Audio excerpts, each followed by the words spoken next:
Nitin, India സഖ്യത്തിന്റെ യോഗം മാസങ്ങൾക്ക് ശേഷം ഇന്നിപ്പോൾ നടക്കാനിരിക്കുന്നു. അതിന് മുന്നോടിയായി തന്നെയാണ് ഇപ്പോൾ സഖ്യ ചർച്ചകളുമായി ബന്ധപ്പെട്ട് വളരെ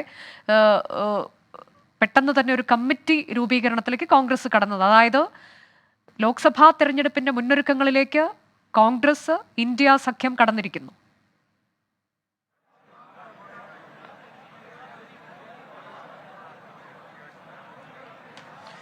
അനുജ, എന്തായാലും ഇന്ത്യ സഖ്യത്തിന്റെ യോഗം ഇപ്പോൾ ഡൽഹിയിൽ ആരംഭിച്ചിട്ടുണ്ട്. മുതിർന്ന നേതാക്കൾ അടക്കം യോഗത്തിൽ പങ്കെടുക്കുകയാണ്. ഏതാണ്ട് 27 പ്രതിപക്ഷ പാർട്ടികളുടെ പ്രതിനിധികൾ ഇപ്പോൾ ഈ യോഗം നടക്കുന്ന അശോക ഹോട്ടലിലെത്തി. അല്പസമയം യോഗം ആരംഭിച്ചു. യോഗത്തിന് ശേഷം സംയുക്തമായി തന്നെ പ്രതിപക്ഷ നേതാക്കൾ മാധ്യമങ്ങളെ കാണുമെന്നാണ് മനസ്സിലാക്കാൻ സാധിക്കുന്നത്. എന്തായാലും പാർലമെന്റിൽ ഇപ്പോൾ കൂട്ട സസ്പെൻഷൻ പ്രതിപക്ഷ നേതാക്കളൊക്കെ അംഗങ്ങളൊക്കെ തന്നെ നേരിടുന്നുണ്ട്. ഈ ഒരു പശ്ചാത്തലത്തിൽ പാർലമെന്റിലടക്കം എന്തൊക്കെ തരത്തിലുള്ള പ്രതിപക്ഷ പ്രതിഷേധം മുന്നോട്ട് പോകണം തുടങ്ങിയ കാര്യങ്ങളും അതോടൊപ്പം വരാനിരിക്കുന്ന ലോക്സഭാ തെരഞ്ഞെടുപ്പിനായുള്ള സീറ്റ് വിഭജന ചർച്ചകളിലേക്കുള്ള ഒരു പ്രാരംഭ ചർച്ച ഇന്നത്തെ യോഗത്തിൽ ഉണ്ടാകുമെന്ന് പ്രതീക്ഷിക്കുന്നു.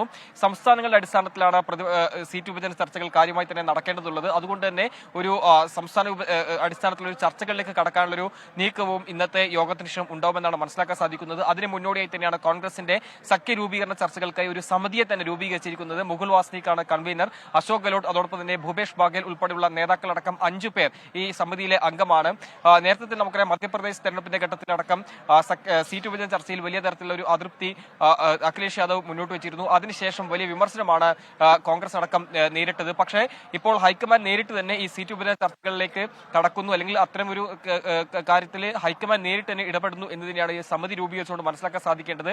എന്തായാലും സംസ്ഥാനങ്ങളുടെ അടിസ്ഥാനത്തിൽ പരിശോധിക്കുമ്പോൾ കോൺഗ്രസിന്റെ ഭാഗത്തും അല്ലെങ്കിൽ കോൺഗ്രസ് സംസ്ഥാന നേതൃത്വം ആയിരിക്കില്ല, പകരം ഹൈക്കമാൻഡ് തന്നെ ഇടപെട്ടുകൊണ്ടായിരിക്കും ഈ സീറ്റ് വിഭജന ചർച്ചകൾ നടക്കുക എന്ന് തന്നെയാകും ഇപ്പോഴത്തെ ഈ ഒരു സാഹചര്യത്തിൽ മനസ്സിലാക്കേണ്ടത്. അതെല്ലാം തന്നെ ഇന്നത്തെ യോഗത്തിന് ശേഷം സംസ്ഥാനങ്ങളുടെ അടിസ്ഥാനത്തിലേക്ക് പോകുമ്പോൾ യോഗം ചർച്ചകൾ എപ്രകാരം മുന്നോട്ട് പോകും തുടങ്ങിയ കാര്യങ്ങളൊക്കെ തന്നെ ഇന്നത്തെ യോഗത്തിൽ ഒരു രൂപരേഖ തയ്യാറാക്കുമെന്ന് മനസ്സിലാക്കാൻ സാധിക്കുന്നു. എന്തായാലും മോദിക്കെതിരെ ഇത്തരം ഒരു പ്രതിപക്ഷ സഖ്യം മുന്നോട്ട് പോകുമ്പോൾ ഒരു കൺവീനർ വേണമെന്നാണ് ഉദ്ധവ് താക്കറെ ആവശ്യപ്പെട്ടിരിക്കുന്നത്. കൂടാതെ മമതാ ബാനർജി കഴിഞ്ഞ ദിവസം വ്യക്തമാക്കിയിരുന്നു, ഇടതു പാർട്ടികളുമായും കൂടാതെ കോൺഗ്രസുമായും സഖ്യത്തിനുള്ള സീറ്റ് വിഭജന ചർച്ചകൾക്ക് തയ്യാറാണ് എന്ന് മമതാ ബാനർജി വ്യക്തമാക്കിയ സാഹചര്യത്തിൽ എന്തായാലും നിർണായക യോഗത്തിൽ ചില തീരുമാനങ്ങൾ ഉണ്ടാകുമെന്നാണ് പ്രതീക്ഷിക്കുന്നത്. അതെ, ഇന്ത്യ സഖ്യത്തിന്റെ നിർണായക യോഗമാണ് ഇപ്പോൾ ആരംഭിച്ചിട്ടുള്ളത്. മുതിർന്ന നേതാക്കൾ എല്ലാവരും തന്നെ യോഗത്തിൽ പങ്കെടുക്കുന്നുണ്ട്.